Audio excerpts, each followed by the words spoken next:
ಸ್ನೇಹಿತರೆ, ಮೀಡಿಯಾ ಮಾಸ್ಟರ್ಸ್ಗೆ ಸ್ವಾಗತ ಸುಸ್ವಾಗತ.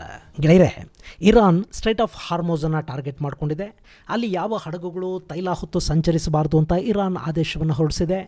7ನೇ ತಾರೀಕಿನಿಂದ ಇಲ್ಲಿವರೆಗೆ ಅಲ್ಲಿ ಸುಮಾರು 5ಕ್ಕೂ ಹೆಚ್ಚು ವ್ಯಾಪಾರಿ ಹಡಗುಗಳ ಮೇಲೆ ಇರಾನ್ ಡ್ರೋನ್ ದಾಳಿಯನ್ನು ಮಾಡಿದೆ. ಹೀಗಾಗಿ ಆ ಮಾರ್ಗದಲ್ಲಿ ಸಂಚಾರ ಬಹುತೇಕ ನಿಂತು ಹೋಗಿದೆ. ಇನ್ನು ಭಾರತದಲ್ಲಿ ತೈಲ ಕೊರತೆ ಉಂಟಾಗ್ತಾ ಇದೆ ಅನ್ನೋ ಸುದ್ದಿಗಳನ್ನು ಪೆಟ್ರೋಲಿಯಂ ಸಚಿವಾಲಯ ತಳ್ಳಿಹಾಕಿದೆ. ಸುಮಾರು 4,000 ಕೋಟಿ ಲೀಟರ್ ತೈಲ ದಾಸ್ತಾನಿದೆ.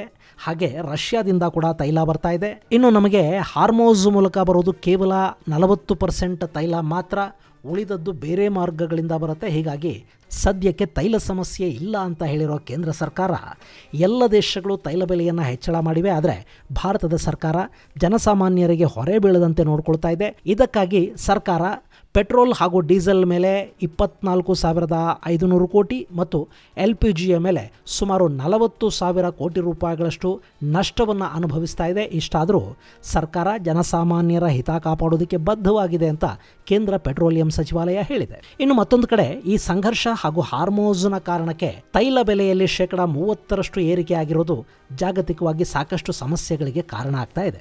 ಹೀಗಾಗಿ ಅಮೆರಿಕ ಇರಾನ್ಗೆ ಕೂಡ ಒಂದು ದೊಡ್ಡ ಪೆಟ್ರೋಲ್ ಪೆಟ್ಟನ್ನು ಕೊಡಬೇಕು ಅಂತ ಹೊರಟಿದೆ. ಹೀಗಾಗಿ ಅವರು ಹಾರ್ಮೋಸ್ ಜಲಸಂಧಿಯಲ್ಲಿನ ದ್ವೀಪವೊಂದರ ಮೇಲೆ ಕಣ್ಣು ಹಾಕಿದ್ದಾರೆ. ಹಾಗಾದರೆ ಯಾವುದು ಆ ದ್ವೀಪ? ಇಷ್ಟಕ್ಕೂ ಅಮೆರಿಕಾಗೆ ಇರಾನಿನ ತೈಲದ ಮೇಲೆ ಕಣ್ಣು ಬಿದ್ದಿರೋದು ಯಾಕೆ? ಇರಾನ್ನ ತೈಲಕ್ಕೆ ಜಾಗತಿಕ ಮಾರುಕಟ್ಟೆಯಲ್ಲಿ ಅಷ್ಟೊಂದು ಬೇಡಿಕೆ ಇದೆಯಾ? ಬನ್ನಿ ನೋಡೋಣ. ಗೆಳೆಯರೆ, ಜಾಗತಿಕ ಬೆಳವಣಿಗೆಗಳು ತುಂಬ ವಿಚಿತ್ರವಾಗಿ ಕಾಣ್ತಾ ಇವೆ. ಒಂದು ಕಡೆ ರಷ್ಯಾ ಯುಕ್ರೇನ್ ಕಾದಾಡ್ತಾ ಇವೆ, ಮತ್ತೊಂದು ಕಡೆ ಇರಾನ್ ಇಸ್ರೇಲ್ ಸಂಘರ್ಷದಲ್ಲಿ ಅರಬ್ ನೆಲ ತತ್ತರಿಸಿ ಹೋಗ್ತಾ ಇದೆ. ಆಫ್ರಿಕಾದ ಸಾಕಷ್ಟು ದೇಶಗಳು ಆಂತರಿಕ ಕಲಹದಿಂದ ನರಳುತ್ತಾ ಇವೆ. ಹಾಗೆ ಆಫ್ಘನಿಸ್ತಾನ ತನ್ನ ಡುರಾಂಡ್ ಗಡಿಯಲ್ಲಿ ಪಾಕಿಸ್ತಾನಕ್ಕೆ ಬಡಿತಲೇ ಇದೆ. ಹಾಗೆ ಬಲೂಚರು ಕೂಡ ಸ್ವಾತಂತ್ರ್ಯ ಹೋರಾಟವನ್ನು ತೀವ್ರಗೊಳಿಸಿದ್ದಾರೆ. ಈ ಹೊತ್ತಲ್ಲೇ ತನ್ನಲ್ಲೇ ನಾನಾ ಸಮಸ್ಯೆಗಳನ್ನು ಇಟ್ಕೊಂಡಿರೋ ಪಾಕಿಸ್ತಾನ ಭಾರತದ ವಿರುದ್ಧ ಪ್ರಾಕ್ಸಿ ವಾರ್ ಮಾಡೋ ದುರ್ಬುದ್ಧಿಯನ್ನು ಮಾತ್ರ ಬಿಟ್ಟಿಲ್ಲ. ಕಾಶ್ಮೀರದ ರಜೌರಿ ಜಿಲ್ಲೆಯ ನೌಶರಾ ಸೆಕ್ಟಾರ್ನ ಜಾಂಗರ್ ಪ್ರದೇಶದಲ್ಲಿ ಪಾಕಿಸ್ತಾನದಿಂದ ಗಡಿ ದಾಟಿ ಬಂದ 2 ಭಯೋತ್ಪಾದಕರು ಭದ್ರತಾ ಪಡೆಗಳ ಕಣ್ಣಿಗೆ ಬಿದ್ದಿದ್ದಾರೆ. ಅಷ್ಟೇ, ನಮ್ಮ ಸೈನಿಕರ ಕಣ್ಣಿಗೆ ಪಾಕಿ ಉಗ್ರರು ಕಾಣಿಸೋದು ಅಂದರೆ ಹದ್ದಿನ ಕಣ್ಣಿಗೆ ಹಾವು ಕಾಣಿಸಿದ ಹಾಗೆ. ಅಲ್ಲೊಂದು ಕಾರ್ಯಾಚರಣೆ ಶುರುವಾಗಿದೆ. ಆ 2 ಪೈಕಿ ಒಬ್ಬನಿಗೆ ಭದ್ರತಾ ಪಡೆಗಳು ಹೋರ್ ಟಿಕೆಟನ್ನು ಕೊಟ್ಟಿವೆ. ಇನ್ನೊಬ್ಬನಿಗಾಗಿ ಹುಡುಕಾಟ ತೀವ್ರವಾಗಿ ನಡೀತಾ ಇದೆ. LOCಗೆ ತುಂಬ ಹತ್ತಿರದಲ್ಲಿ ನೌಶರಾ ಗಡಿಯ ಮೂಲಕ ಉಗ್ರರು ಬಂದಿದ್ದಾರೆ ಅನ್ನೋ ಮಾಹಿತಿಯ ಹಿನ್ನೆಲೆಯಲ್ಲಿ ಈ ಕಾರ್ಯಾಚರಣೆ ಆರಂಭ ಆಗಿದೆ. ಅಲ್ಲಿ ಇನ್ನೊಬ್ಬ ಕೂಡ ತಪ್ಪಿಸ್ಕೊಳ್ಳೋದಕ್ಕೆ ಸಾಧ್ಯ ಆಗೋದಿಲ್ಲ. ಅವನೂ ಇಲ್ಲೇ ಮಣ್ಣಾಗ್ತಾನೆ. ಯಾಕೆಂದರೆ ಒಮ್ಮೆ ಕಳುಹಿಸಿಕೊಟ್ಟ ನಂತರ ಅವರ ಹೆಣಗಳನ್ನು ಪಾಕಿಸ್ತಾನ ಕ್ಲೈಮ್ ಮಾಡ್ಕೊಳ್ಳೋದಕ್ಕೆ ಹೋಗೋದಿಲ್ಲ, ಅವರನ್ನು ನಮ್ಮವರು ಅಂತ ಒಪ್ಕೊಳ್ಳೋದೂ ಇಲ್ಲ. ಹೀಗಾಗಿ ಈ ಉಗ್ರರ ದೇಹಗಳು ಇಲ್ಲೇ ಮಣ್ಣಾಗತ್ವೆ. ಸತ್ತ ಮೇಲೆ ಅವನು ಹೆಂಗೂ ಫ್ರೀ, ಸೀದಾ ಹೋರುಗಳನ್ನು ಹುಡುಕೊಂಡು ಹೋಗಿಬಿಡೋದೇ ಕೆಲಸ. ಇನ್ನು ಇರಾಕ್ ಹಾಗೂ ಇಸ್ರೇಲ್ನ ನಡುವಿನ ಯುದ್ಧದ ವಿಷಯಕ್ಕೆ ನಾವು ಬರೋದಾದರೆ, ಇಸ್ರೇಲ್ ಹಾಗೂ ಅಮೆರಿಕಾಗಳು ರಾತ್ರಿ ಕೂಡ ಇರಾನ್ ಮೇಲೆ ದೊಡ್ಡ ಪ್ರಮಾಣದ ದಾಳಿಯನ್ನು ಮಾಡಿವೆ. ಈ ಯುದ್ಧ ಪೂರ್ಣ ಪ್ರಮಾಣದಲ್ಲಿ ಈಗ ಆರಂಭ ಆಗ್ತಾ ಇದೆ ಅಂತ ಹೇಳೋ ಮೂಲಕ ಇದು ಸದ್ಯಕ್ಕೆ ಮುಗಿಯೋದಲ್ಲ ಅನ್ನೋ ಸಂದೇಶವನ್ನು ಅಮೆರಿಕಾದ ವಾರ್ ಸೆಕ್ರೆಟರಿ ಕೊಟ್ಟಿದ್ದಾರೆ. ಇನ್ನು ಹಾರ್ಮೋಸ್ ಮೇಲೆ ದಾಳಿ ಮಾಡ್ತಾ ಇರೋ ಇರಾನ್ ಅಲ್ಲಿನ ವ್ಯಾಪಾರಿ ಹಡಗುಗಳನ್ನು ಟಾರ್ಗೆಟ್ ಮಾಡಿಕೊಳ್ಳೋ ಮೂಲಕ ಜಾಗತಿಕ ವ್ಯಾಪಾರಕ್ಕೆ ತೊಂದರೆ ಏನುಂಟು ಮಾಡ್ತಾ ಇದೆ. ಈ ದಾಳಿಗೆ ಇರಾನ್ ಕಾಮಿಕಾಜಿ ಡ್ರೋನ್ ಬೋಟುಗಳನ್ನು ಬಳಸ್ತಾ ಇದೆ. ಹೀಗೊಂದು ಕಡೆ ಜಾಗತಿಕ ತೈಲ ವ್ಯಾಪಾರಕ್ಕೆ ಇರಾನ್ ಅಡ್ಡಿಯನ್ನು ಉಂಟು ಮಾಡ್ತಾ ಇದ್ರೆ, ಅಮೆರಿಕ ಇರಾನಿನ ತೈಲ ವ್ಯಾಪಾರವನ್ನೇ ಕಿತ್ತುಕೊಂಡು ಬಿಡೋ ಬಗ್ಗೆ ಯೋಚಿಸ್ತಾ ಇದೆ. ಅದಕ್ಕಾಗಿ ಅವರು ಕಣ್ಣು ಹಾಕ್ತಾ ಇರೋದು ಇರಾನ್ಗೆ ಸೇರಿದ ಒಂದು ಸಣ್ಣ ದ್ವೀಪದ ಮೇಲೆ. ಅಂದಹಾಗೆ ಅದರ ಹೆಸರು ಖರ್ಗ್ ದ್ವೀಪ. ಗೆಳೆಯರೆ, ನೀವಿಲ್ಲಿ ಮ್ಯಾಪಲ್ಲಿ ನೋಡ್ತಾ ಇದ್ದೀರಲ್ಲ, ಇದೇ ಖರ್ಗ್ ದ್ವೀಪ. ಇದು ಇರಾನ್ನ ಮುಖ್ಯ ಭೂಮಿಯಿಂದ ಸುಮಾರು 25 ಕಿಲೋಮೀಟರ್ ದೂರದಲ್ಲಿ ಪರ್ಷಿಯನ್ ಗಲ್ಫಲ್ಲಿದೆ. ಈ ದ್ವೀಪ ಕೇವಲ 20 ಚದರ ಕಿಲೋಮೀಟರ್ನಷ್ಟು ದೊಡ್ಡದಾಗಿದ್ದು ಇಲ್ಲಿ ಸುಮಾರು 8,000ಕ್ಕೂ ಅಧಿಕ ಮಂದಿ ವಾಸ ಮಾಡ್ತಾರೆ. ಇದು ಐತಿಹಾಸಿಕ ಮಹತ್ವವನ್ನು ಹೊಂದಿದೆ. ಅಕಾಮೆನಿಡ್ ಸಾಮ್ರಾಜ್ಯದ ಛತ್ರಛಾಯೆಯ ಅಡಿಯಲ್ಲಿ ಇದಿತ್ತು ಅನ್ನೋದಕ್ಕೆ ಪುರಾವೆಗಳು ಕೂಡ ಇವೆ. ಈ ದ್ವೀಪದ ಬಂಡೆ ಮೇಲೆ ಪರ್ಷಿಯನ್ ಭಾಷೆಯಲ್ಲಿ ಒಂದು ಶಾಸನ ಇದೆ. ಹಾಗೆಯೇ ಈ ದ್ವೀಪದಲ್ಲಿ ಕಲ್ಲಲ್ಲಿ ಕೊರೆಯಲಾದ ಸಮಾಧಿಗಳಿದ್ದು ಜೊರಾಸ್ಟ್ರಿಯನ್ನರಿಗೆ ಸೇರಿದ ದೇವಾಲಯದ ಕುರುಹು ಕೂಡ ಇಲ್ಲಿದೆ. ಹಾಗೆ ಇಲ್ಲಿ 15ನೇ ಶತಮಾನದ ನಂತರ ಕ್ರಿಶ್ಚಿಯಾನಿಟಿ ಕೂಡ ಕಾಲಿಟ್ಟಿತ್ತು ಅನ್ನೋದಕ್ಕೆ ಇಲ್ಲಿರೋ ಪುರಾತನ ಚರ್ಚೊಂದು ಸಾಕ್ಷಿಯನ್ನು ಹೇಳ್ತಾ ಇದೆ. ಹೀಗೆ ಐತಿಹಾಸಿಕ ಮಹತ್ವವನ್ನು ಹೊಂದಿರುವ ಈ ಪುಟ್ಟ ದ್ವೀಪದ ಮೇಲೆ ಈಗ ಅಮೆರಿಕಾದ ಕಣ್ಣು ಬೀಳ್ತಾ ಇದೆ. ಇದನ್ನು ಏನಾದರೂ ಮಾಡಿ ತನ್ನ ವಶಕ್ಕೆ ತಗೋಬೇಕು ಅಂತ ಅಮೆರಿಕ ಅಂದ್ಕೊಂಡಿದೆ. ಹೀಗಾಗಿನೇ ಇಡೀ ಇರಾನ್ನ ಪುಡಿಗುಟ್ಟುತ್ತಾ ಇದ್ರೂ ಕೂಡ ಇರಾನಿನ ಸುಮಾರು 3,000ಕ್ಕೂ ಹೆಚ್ಚು ಟಾರ್ಗೆಟ್ಗಳನ್ನು ಅಮೆರಿಕ ಹಾಗೂ ಇಸ್ರೇಲ್ಗಳು ಹೊಡೆದು ಹಾಕಿದ್ರೂ ಕೂಡ ಒಂದೇ ಒಂದು ಮಿಸೈಲ್ ಆಗಲಿ ಬಾಂಬ್ ಆಗಲಿ ಈ ದ್ವೀಪದ ಮೇಲೆ ಬಿದ್ದಿಲ್ಲ ಅನ್ನೋದು ತುಂಬಾ ಕುತೂಹಲಕ್ಕೆ ಕಾರಣ ಆಗ್ತಾ ಇದೆ. ಇದನ್ನು ನೋಡ್ತಾ ಇದ್ರೆ ಈ ದ್ವೀಪವನ್ನು ಸಂಪೂರ್ಣವಾಗಿ ಮತ್ತು ಸುಸಜ್ಜಿತ ಸ್ಥಿತಿಯಲ್ಲಿರುವಾಗಲೇ ಅಮೆರಿಕ ತನ್ನ ಕೈಗೆ ತಗೊಂಡು ಬಿಡಬೇಕು ಅಂತ ಬಯಸ್ತಿರೋ ಹಾಗಿದೆ. ಹಾಗಂತ ಇಲ್ಲಿನ ಐತಿಹಾಸಿಕ ಮಹತ್ವದ ಕಾರಣಕ್ಕಿದು ಅಮೆರಿಕಾಗೆ ಬೇಕಾಗಿಲ್ಲ. ಬದಲಾಗಿ ಅವರಿಗೆ ಬೇಕಿರೋದು ಇಲ್ಲಿನ ತೈಲ ಸಂಗ್ರಹ ಮತ್ತು ತೈಲ ಪೂರೈಕೆಯ ಬಂದರು ಹಾಗೂ ಇಲ್ಲಿನ ತೈಲ. ಗೆಳೆಯರೆ, ಈ ಖರ್ಗ್ ದ್ವೀಪ ಇದೆ ನೋಡಿ, ಇದರ ಮಹತ್ವ ಎಂಥದ್ದು ಅಂದರೆ ಇರಾನ್ನ ತೈಲ ರಫ್ತಾಗುತ್ತಲ್ಲ, ಅದರ 90% ತೈಲ ಇದೇ ಬಂದರಿನಿಂದ ರಫ್ತಾಗುತ್ತೆ.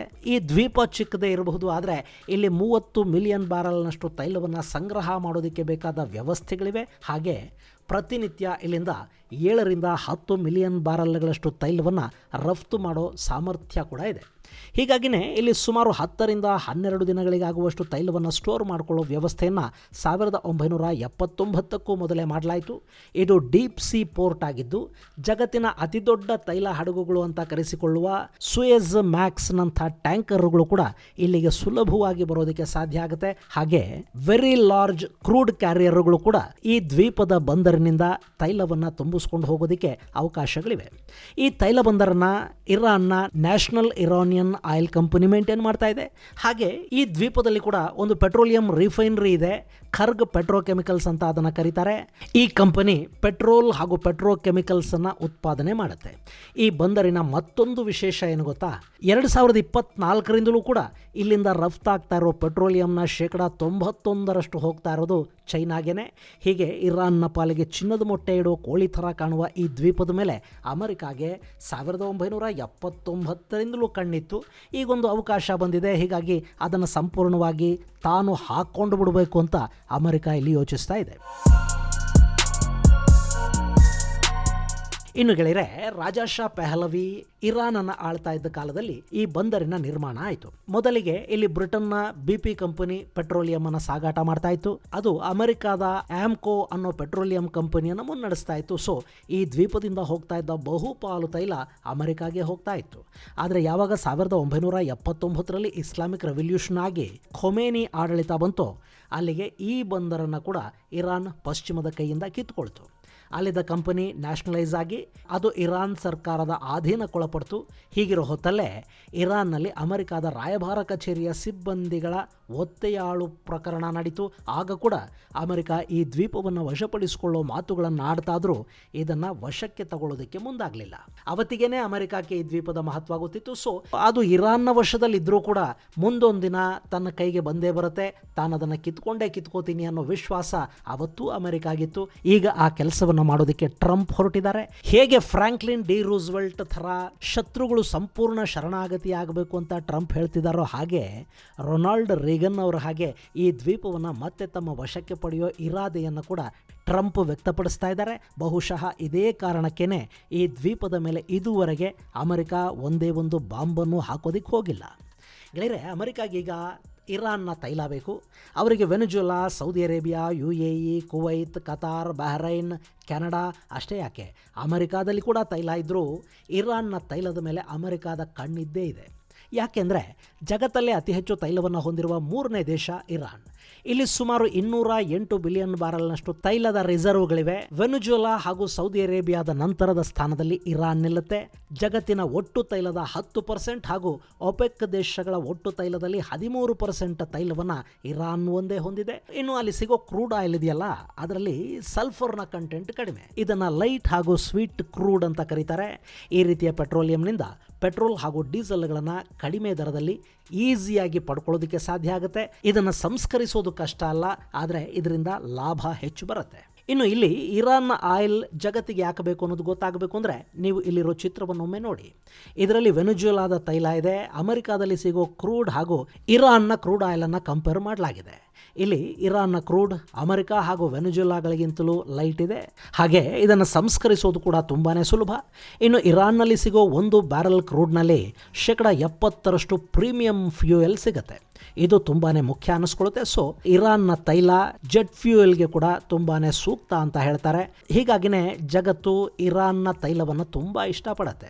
ಇನ್ನು 1979ರಿಂದಲೂ ಕೂಡ ಅಮೆರಿಕ ಮತ್ತು ಇರಾನ್ಗಳ ನಡುವೆ ಸಂಬಂಧಗಳು ಚೆನ್ನಾಗಿಲ್ಲ. ಹೀಗಾಗಿ ಅಮೆರಿಕಾಗೆ ಇರಾನ್ ಬಳಿ ಇರೋ ತೈಲವನ್ನು ತೆಗೆದುಕೊಳ್ಳೋದಕ್ಕೆ ಸಾಧ್ಯ ಆಗಲಿಲ್ಲ. ಒಂದು ವೇಳೆ ಇರಾನ್ನಲ್ಲಿರೋ ಇಸ್ಲಾಮಿಕ್ ರೆಜಿಮನ್ನು ಬದಲಿಸಿ ಅಲ್ಲಿಗೊಂದು ಪ್ರಜಾಪ್ರಭುತ್ವದ ಸರ್ಕಾರವನ್ನು ತಂದರೆ ಆಗ ಅಮೆರಿಕ ತನಗೆ ಬೇಕಾದಷ್ಟು ಆಯಿಲನ್ನು ಇಲ್ಲಿಂದ ಪಡ್ಕೊಳ್ಳೋದಕ್ಕಾಗುತ್ತೆ. ಅಷ್ಟೇ ಅಲ್ಲದೆ ಅಮೆರಿಕಾದ ಕಂಪನಿಗಳೇ ಇಲ್ಲಿಗೆ ಬಂದು ಮೈನಿಂಗ್ ಕೂಡ ಮಾಡೋದಕ್ಕೆ ಸಾಧ್ಯ ಆಗುತ್ತೆ. ಈ ಹಿಂದಿದ್ದ ಹಾಗೆ ಖರ್ಗ್ ದ್ವೀಪದ ಬಂದರುಗಳನ್ನು ಅಮೆರಿಕ ಅಥವಾ ಇನ್ಯಾವುದೋ ಪಶ್ಚಿಮದ ಕಂಪನಿಗಳು ಮೇಂಟೈನ್ ಮಾಡಬಹುದು. ಇದೆಲ್ಲ ಸಾಧ್ಯ ಆಗಬೇಕು ಅಂದರೆ ಅಲ್ಲಿ ಇಸ್ಲಾಮಿಕ್ ರಿಪಬ್ಲಿಕ್ ಅನ್ನೋದು ನಾಶ ಆಗಬೇಕು. ಹಾಗೆ ಅಮೆರಿಕ ಆರಿಸುವ ಪ್ರಜಾಪ್ರಭುತ್ವದ ಸರ್ಕಾರವೊಂದು ಅಲ್ಲಿ ಬಂದು ಕೂತ್ಕೋಬೇಕು. ಈಗ ಇದೇ ಗುರಿಯನ್ನು ಹಾಕ್ಕೊಂಡೆ ಅಮೆರಿಕ ಈ ಸಂಘರ್ಷವನ್ನು ಶುರು ಮಾಡಿದೆ. ಸೊ ಇದರಲ್ಲಿ ಯಶಸ್ವಿ ಆದರೆ ಇರಾನ್ನ ತೈಲ ಭಂಡಾರ, ಅಲ್ಲಿನ ಖನಿಜ ಭಂಡಾರ ಅಮೆರಿಕಾಗೆ ಸಿಗೋದು ಗ್ಯಾರಂಟಿ. ಹೀಗಾಗಿನೇ ಅವರು ಪರ್ಷಿಯನ್ ಗಲ್ಫಲ್ಲಿರುವ ಯಾವುದೇ ತೈಲಾಗಾರದ ಮೇಲೆ ಬಾಂಬನ್ನು ಹಾಕೋದಕ್ಕೆ ಹೋಗ್ತಾ ಇಲ್ಲ. ಅದರ ಜೊತೆ ಖರ್ಗ್ ದ್ವೀಪದ ಮೇಲೆ ಕೂಡ ಅಮೆರಿಕ ಬಾಂಬಿಂಗನ್ನು ಮಾಡಿಲ್ಲ. ಚಿನ್ನದ ಮೊಟ್ಟೆ ಇಡೋ ಕೋಳಿ ಕಣ್ರಿ, ಅದರ ಕತ್ಕೊಯ್ಯೋದಕ್ಕೆ ಅಮೆರಿಕ ಏನು ದಡ್ಡ ದೇಶನೇ? ಅವರು ತಮ್ಮ ಅನುಕೂಲವನ್ನಷ್ಟೇ ನೋಡುವ ದುರಾಸೆಯನ್ನು ಹೊಂದಿರೋ ಜನ. ಹೀಗಾಗಿ ಇರಾನನ್ನು ಕುಟ್ಟಿ ಪುಡಿ ಮಾಡ್ತಾ ಇದ್ರೂ ಕೂಡ ಅಲ್ಲಿನ ಸಿವಿಲಿಯನ್ ಇನ್ಫ್ರಾಸ್ಟ್ರಕ್ಚರನ್ನು ನಾಶ ಮಾಡ್ತಾ ಅಲ್ಲಿನ ಆಯುಧಾಗಾರಗಳನ್ನು ಹೊಡೆದು ಹಾಕ್ತಾ ಇದ್ರೂ ಕೂಡ ಖರ್ಗ್ ದ್ವೀಪದ ಸುದ್ದಿಗಾಗಲಿ ಅಥವಾ ಇರಾನ್ನಲ್ಲಿನ ಇನ್ನಿತರ ತೈಲ ಬಾವಿಗಳ ಸುದ್ದಿಗಾಗಲಿ ಅಮೆರಿಕ ಸದ್ಯಕ್ಕೆ ಹೋಗ್ತಾ ಇಲ್ಲ. ಇಲ್ಲಿ ಇರಾನ್ ಯುದ್ಧವನ್ನು ಸೋಲಬೇಕು, ಇಸ್ಲಾಮಿಕ್ ಆಡಳಿತ ಕೊನೆಯಾಗಬೇಕು. ಆಗಷ್ಟೇ ಅಮೆರಿಕಾದ ಆಸೆಯಲ್ಲಿ ಈಡೇರುತ್ತೆ. ಅಲ್ಲಿನ ತೈಲವನ್ನು ರಿಗ್ ಮಾಡೋ ಕೆಲಸನ ಅಮೆರಿಕಾದ ಕಂಪನಿಗಳು ಬಂದು ಮಾಡಿದರೆ ಅದರಿಂದ ಅಮೆರಿಕಾಗೆ ಲಾಭ ಆಗುತ್ತೆ. ಇದನ್ನು ಅಮೆರಿಕ ಅಲ್ಲಿ ನೋಡ್ತಾ ಇದೆ. ಇದು ಗೆಳೆಯರೆ ಖರ್ಗ್ ದ್ವೀಪ ಹಾಗೂ ಅದರ ಮೇಲೆ ಅಮೆರಿಕ ಕಣ್ಣು ಹಾಕೋದಿಕ್ಕಿರೋ ಕಾರಣಗಳ ಕುರಿತಾದ ಒಂದಷ್ಟು ಮಾಹಿತಿ. ಮುಂದಿನ ಸಂಚಿಕೆಯಲ್ಲಿ ಮತ್ತಷ್ಟು ವಿಶೇಷಗಳ ಜೊತೆ ಮತ್ತೆ ಭೇಟಿಯಾಗೋಣ. ಅಲ್ಲಿವರೆಗೆ ಜೈ ಹಿಂದ್, ಜೈ ಕರ್ನಾಟಕ.